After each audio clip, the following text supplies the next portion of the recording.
my name is Soleil and welcome back to the Little Reader's Corner. Today I'm talking about my summer TBR and my summer recommendations. I'm very excited about this because I just bought a few new books for summer. I can't wait to start reading them. I still have some class and grad school responsibilities in June, but after that we are going all in, and I'm hoping that I can start these in the next few weeks just to kind of decompress from all the school things. So without further ado, let's get into it. So first I wanted to start off by talking about The Summer I Turned Pretty books by Jenny Han. So last summer I read The Summer I Turned Pretty by Jenny Han, and I watched the TV show right as it came out. It was fantastic. It was amazing. I watched it all in one go with one of my friends, Jenna, and it was such a good time. So if you haven't read this book before, it is a little bit more early 2000s YA, so it's not maybe as fast-paced or as exciting as some of the newer YA picks, but if you're looking for just kind of like a simple, fun, relaxing summer read, then this might be right up your alley. It's about a group of teenagers who have been going out to South Carolina to the beach, to their beach house every single summer. And then of course with puberty, the main character, she suddenly feels like her friends are noticing her a little bit more, and there's just a lot of kind of like teenage drama and coming of age things that goes on in here, as well as some deeper topics, and it does get pretty heavy with discussions of cancer, so I would keep that in mind. And there are 4 or 3 books in the series. So this is the second one. It's Not Summer Without You, and the second season comes out in a little bit over a month from when I'm filming this, so I'm really excited to watch it with some of my friends. So before that, I want to read the book, so I'm very much looking forward to reading this by the pool this summer. Next up is a book that I couldn't wait to get my hands on, and that is Practice Makes Perfect by Sarah Adams. So first of all, can we just look at the cover? This cover is absolutely everything, and thank goodness the actual plot and substance of the book actually matches with how beautiful this cover is. So I only just started. I'm like 2 or 3 chapters in and I'm already really loving it. So if you've read Sarah Adams, apparently one of the main characters is a sibling of one of the other main characters from her previous work, When in Rome. And this takes place in the same small town of Rome. It's like Montana or something. Kentucky? Yes, Rome, Kentucky. So the main character runs a flower shop. She's just had really bad luck with dating. And I believe her brother's fiance's bodyguard, who the first book is about, comes back into town. I think they make some kind of connection and maybe they start seeing each other, and there's some kind of like tension there. So I'm really looking forward to reading this one. It sounds super cute. It sounds super summery.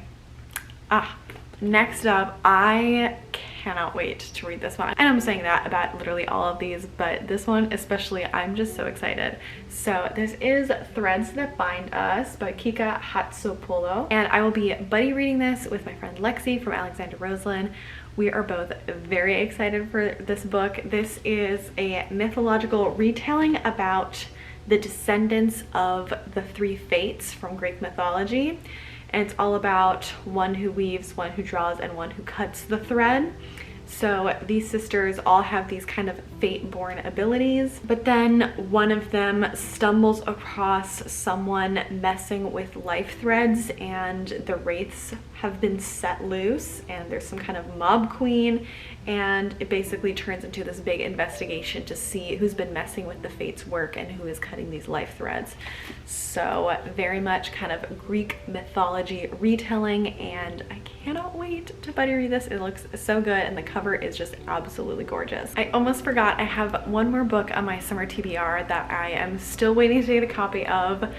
I just got the library loan in yesterday, I think, so I'm very much looking forward to reading this.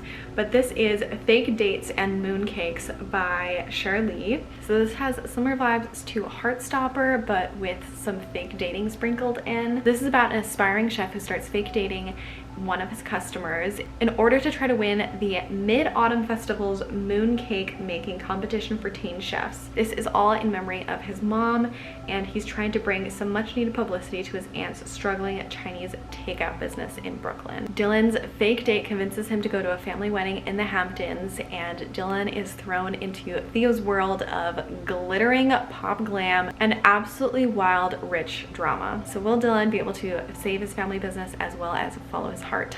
We will find out. This cover is so cute. It's created by one of my favorite cover designers, and I can't wait to get my hands on a physical copy, but I'm trying not to buy too many books right now, especially because I have so many to read. Now let's talk about some recommendations. So these are the books that I've already read or have begun reading and feel like I can really give a recommendation about, especially for summary type of books. So first, I'm going to be recommending the full Summer Ren Fair collection by Jen DeLuca.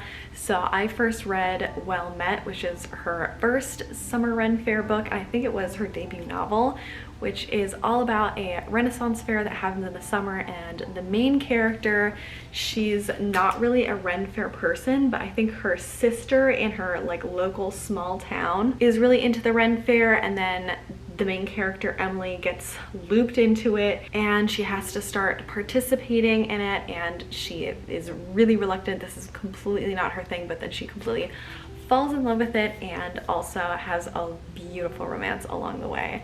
So this one is beautiful, great way to step in, and since that one came out, 2 other ones have been released. There might actually even be a 4th at this point. These 2 still take place in the same universe. You don't have to read them in order. I think they all are about different characters, but if you read the first one, then these might be a little bit more exciting and impactful to you because these characters show up in the first one and it's kind of like, you know, an ongoing story.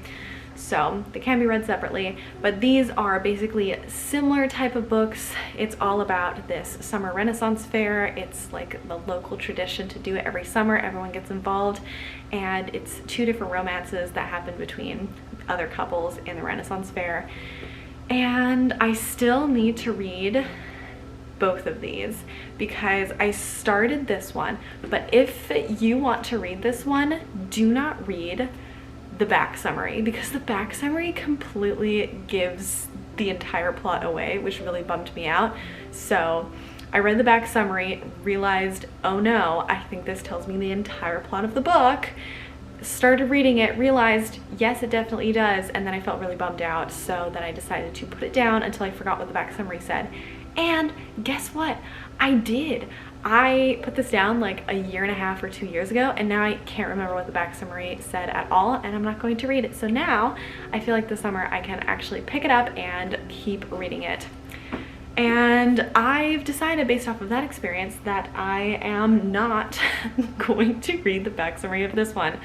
So this one is just about another pair in the same town. And I can't wait to read these this summer. And my last summer themed recommendation for you today is You Have a Match by Emma Lord. I love every single one of Emma Lord's books. I think she has an amazing writing style. She really knows how to craft characters so well. If you enjoy Emily Henry or Sarah Adams or Taylor Jenkins Reid, then you will love Emma Lord. So this book is basically a take on The Parent Trap.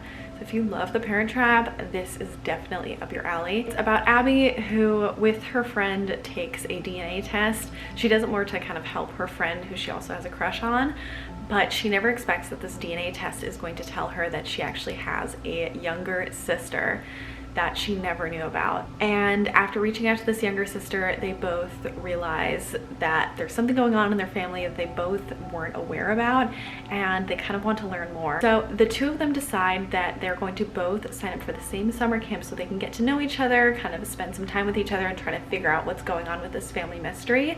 And then neither of their current parents know what's going on, and all of it kind of, you know, crashes together at some point. But it is such a fun ride. It's such a summer campy book. So if you're looking for something pinnacle summer that's just like fun, goofy, silly, but also has some more serious themes in it, definitely check this one out. So those are all the books that I'm planning to read this summer and the summary books that I have to recommend to you. Please let me know what books you are looking forward to reading this summer. I can't wait to check some of them out and add them to my TBR. If you want some more summer recommendations, please let me know down below and I would be happy to make a part 2 video. Otherwise, I hope you have a lovely rest of your day and I'll see you in the next one. Bye!